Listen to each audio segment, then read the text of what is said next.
Goedemiddag, jullie is Paus van Rotshedi. Wie weet je iets vandaag? Jullie zien samen met Jandri Rotset.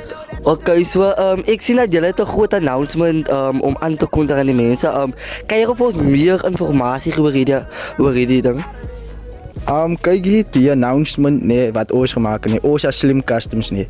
Het besluit dat ons gaan voor mensen wat oor 50 is nee, ons gaan 2 mensen kiezen wat oor 50 is, wat ons ze karren gaan verniet, gaan service verstaan, amper zo als jullie gaan komen, zoals onze poster gaan maken, zoals jullie hier zien, zie je, wat ons als gaan zetten, zie je.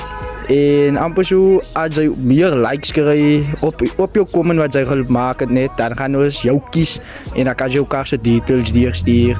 Ons gaan onze WhatsApp nummer, al onze platforms wat ons op ons gaan ons hazen neerzetten. Dus ons gaan er nou hier langs die poster zetten, zie je. Als alles ons op TikTok, WhatsApp, Facebook. Instagram, YouTube, overal. Ons is overal zien. En ons het gevoel, ons doen iets voor de community verstaan. Like, die voor mij net is het baie belangrijk net als ons is jong mechanics net. Ons is jong mechanics net like. En ons wil het gevoel ons wel voor die community iets hier verstaan mensen. Like ja, dat is wat ik kan zeggen in die plekken waar ons gaan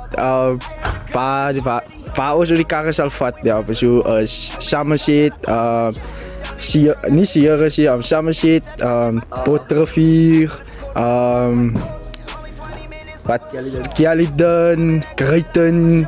En ja, Grabouw nou obviously verstaan. En ja mensen, hij is wat ik kan zeggen van mijn kant af.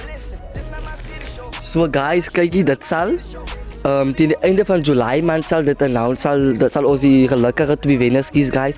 Los hun naam in die comments guys en leave, follow en like ons guys.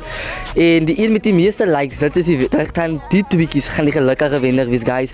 Als jy in die omgeving is, ons sal dit waarderen als jy jou naam zal los. Als jy oor 50 is guys, follow ons guys, ons is gereeld op TikTok guys en ons kan niet wachten om uit te zien, om vir julle te zien die guys. Bye!